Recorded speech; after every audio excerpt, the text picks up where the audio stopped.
Think about this. Back in 1914, just one single gunshot in the Balkans kicked off a war that literally redrew the map of the world. It brought down entire empires and changed history forever.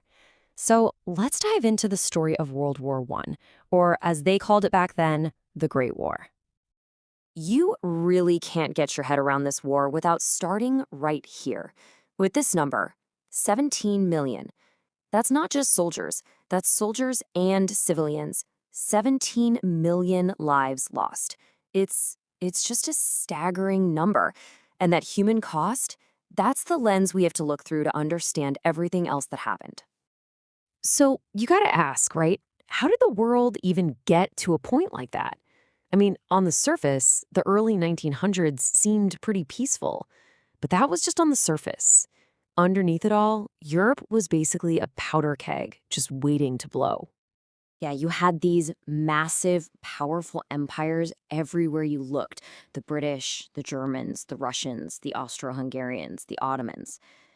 To the outside world, they looked like the very picture of strength and progress.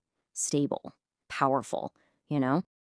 But behind the curtain, it was a totally different story. All these empires were constantly at each other's throats, fighting over colonies and resources. Their armies were getting bigger and bigger, which made everyone nervous.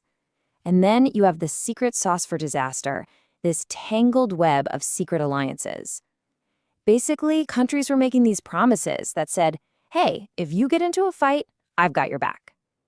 It was a house of cards, a real tinderbox, just waiting for a match. And then, in the summer of 1914, someone lit that match. Just one single violent act in a small corner of the Balkans was enough to set all of Europe, and pretty soon, the entire world on fire.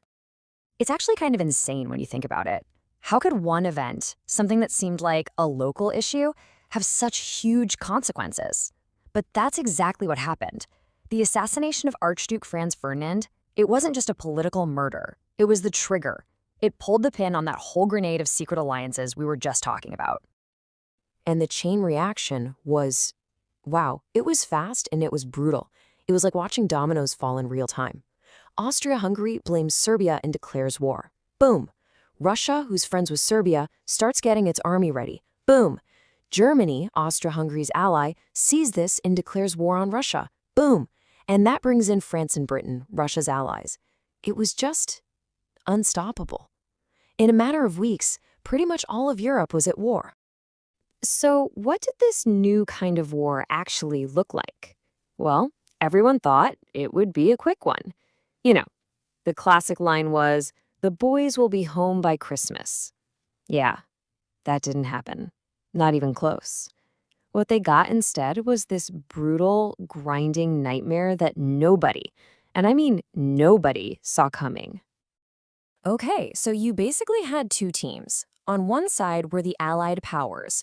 Think Britain, France, and Russia as the main players.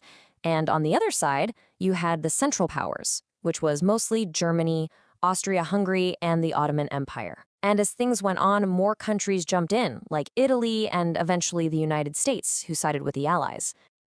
If there's one image that defines this war, it's the trenches.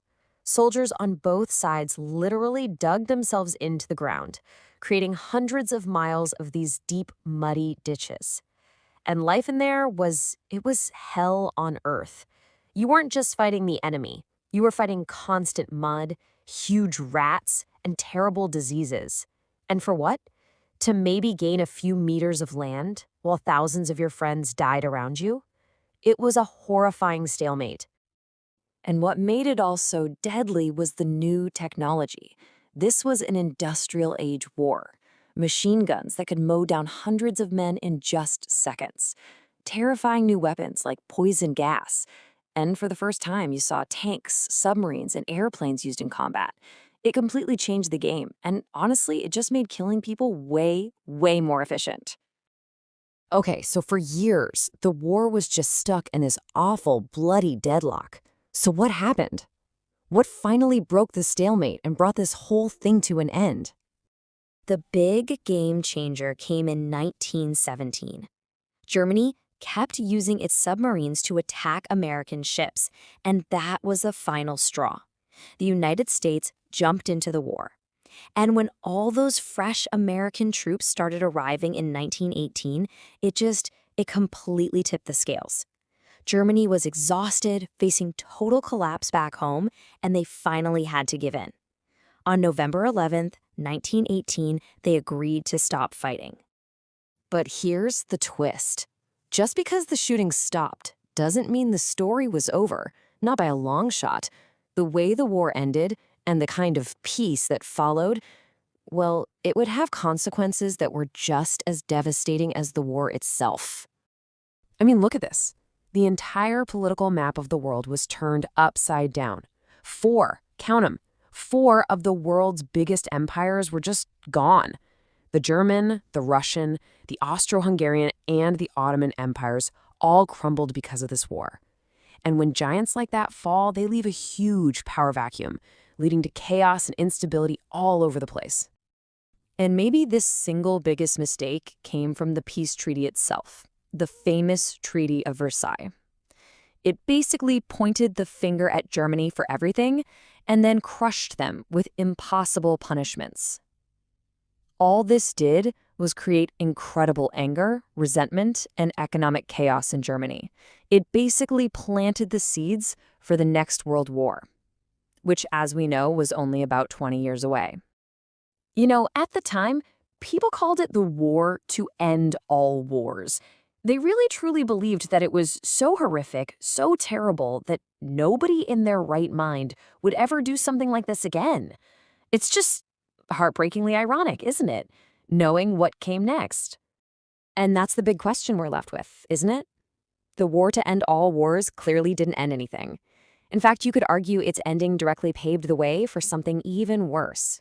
So you have to wonder, did the way the First World War ended make a second one inevitable?